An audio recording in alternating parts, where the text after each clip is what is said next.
Universidad de Claustro de Sopana, con especialidad en Ciencias Sociales y Humanidades. Entonces, el tema que yo les voy a presentar, intenté que fuera realmente haciendo mi investigación descubrí que hablar del sabor umami puede ir más allá solo de, pues como lo menciono, de un sabor, pero también se pueden hacer estudios tanto químicos como antropológicos acerca de este sabor. Realmente es un tema relativamente nuevo, entonces todavía falta muchísimo más investigación, pero yo hice una recopilación tratando de hacer esta división de la que les hablo, porque bueno, yo trabajo en el campo tanto de la cocina como de las ciencias sociales, entonces conforme he ido cocinando y conforme he ido haciendo todas estas pruebas también sensoriales, he descubierto que realmente pues sí es un sabor bastante interesante y que además todavía no se sabe mucho de él, ¿no? Mientras he estado haciendo este trabajo, he hecho como también preguntas a las personas y realmente es como muy desconocido todavía de forma... ¿Tú puedes cambiar por el técnico? Sí, gracias.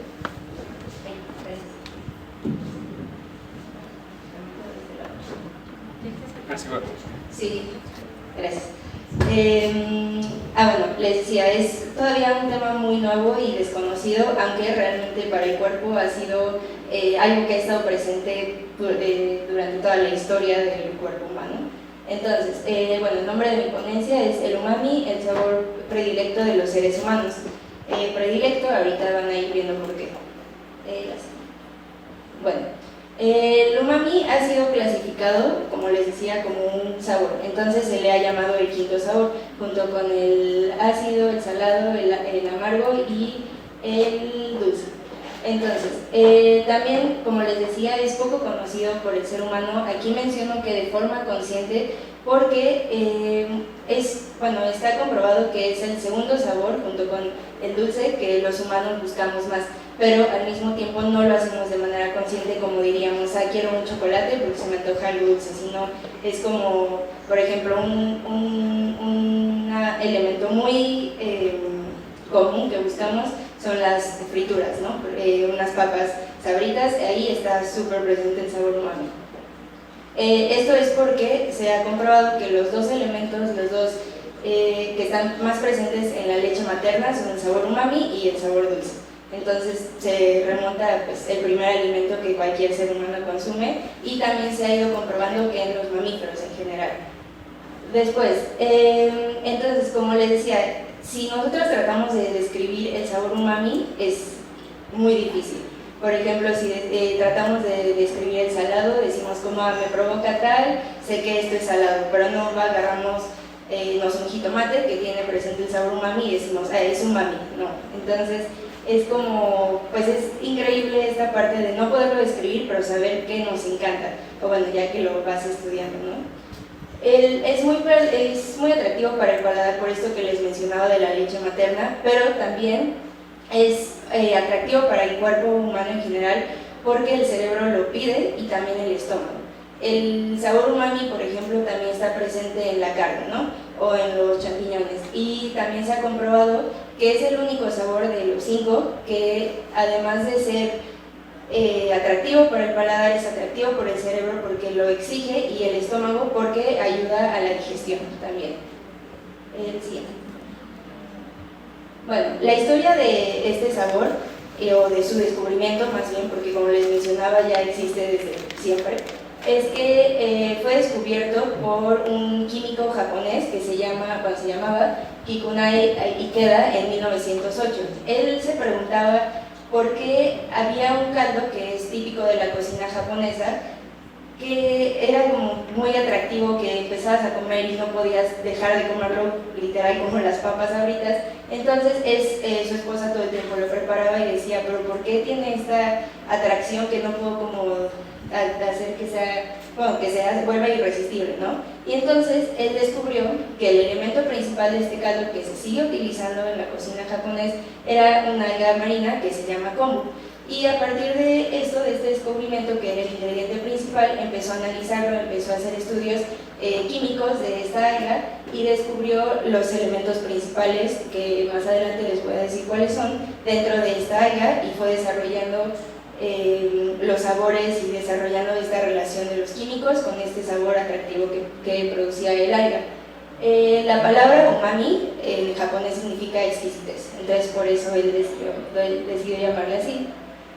También es relativamente nuevo porque, como siempre, ¿no? Si es aceptado del lado occidental, también ya es como más válido, ¿no? Entonces, en el 2001, unos científicos estadounidenses lo empezaron a estudiar, pero también en el cuerpo humano, ya no nada más como un químico. Entonces, encontraron los receptores del sabor umami en la lengua.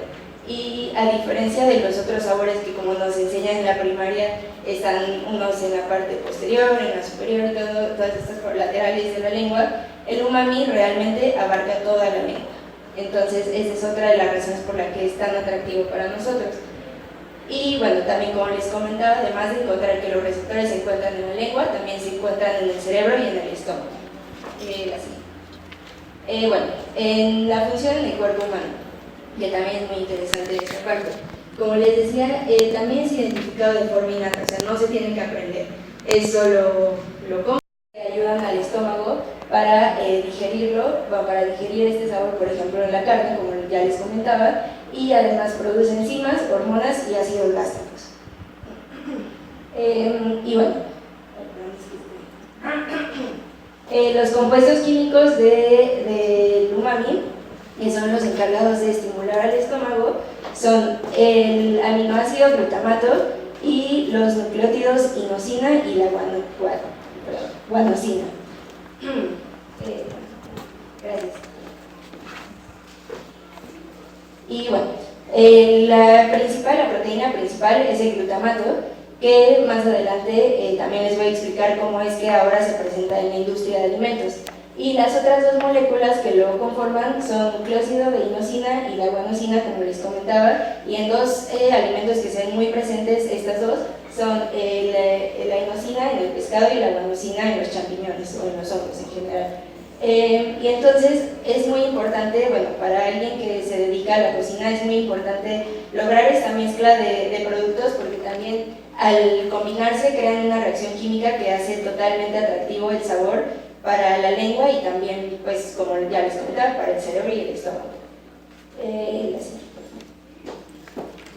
Y bueno, y también hablando un poco de glutamato, que es la proteína principal del umami, es el que también encontramos muchas veces en algunos productos como salsas y papas y todo esto, y se puede encontrar como glutamato monosódico o MSG.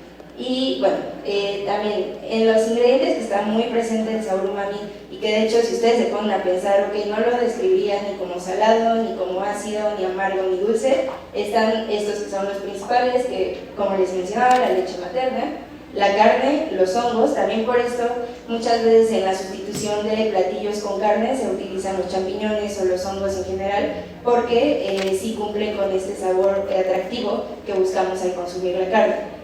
Después también uno que está muy presente es el jitomate. Si se dan cuenta, también en la comida italiana, ¿no? Está presente en las salsas, está en las pastas, en la pizza, y bueno, en la comida mexicana ni se diga, ¿no? En salsas. Después, el tocino también es un elemento donde está totalmente presente el sabor umami. Los caldos. En los caldos también algo que pasa es que se lleva a cabo una reacción química de esta mezcla a partir del calor de la combinación de los ingredientes. Se lleva esta mezcla de químicos que hacen que se vuelva este sabor como muchísimo más intenso. Y finalmente el dashi. Bueno, finalmente estos son los ejemplos que yo les estoy diciendo, pero el dashi, que también es un caldo que se usa como base en la comida japonesa, que también es como elemental en muchas de las cocinas, principalmente cuando se trata de comida del mar, porque es lo mismo. En este caldo está preparado a base de unas como láminas de pescado que se van secando, y también cuando los alimentos se fermentan es más probable que el sabor umami se desarrolle de una forma más intensa.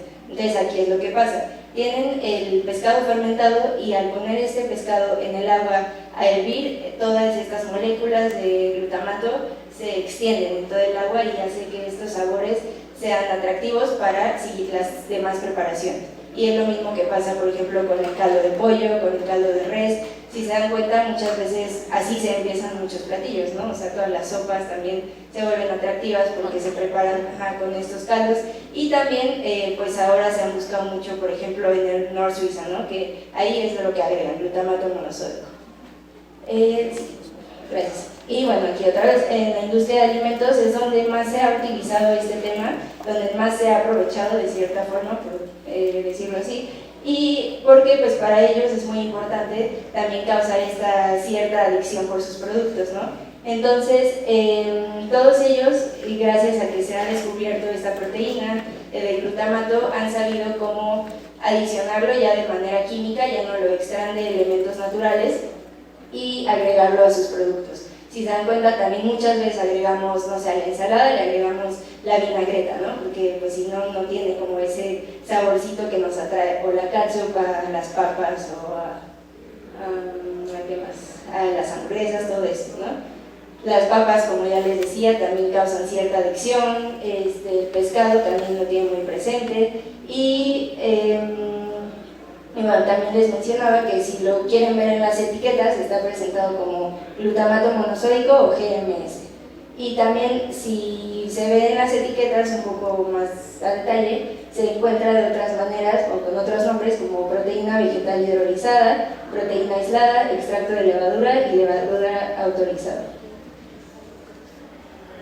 Y bueno, ya hablando también de la cocina, justo por estas reacciones químicas se encuentra presente en muchas preparaciones que en la cocina usamos como base para volver atractivo cualquier platillo, ¿no? Por ejemplo, los caldos, como ya les mencionaba, se lleva a cabo toda esta reacción química con la temperatura y la expansión de estas proteínas. Después, proteínas como, bueno, proteínas animales principalmente, con especias y con cebolla, lo mismo.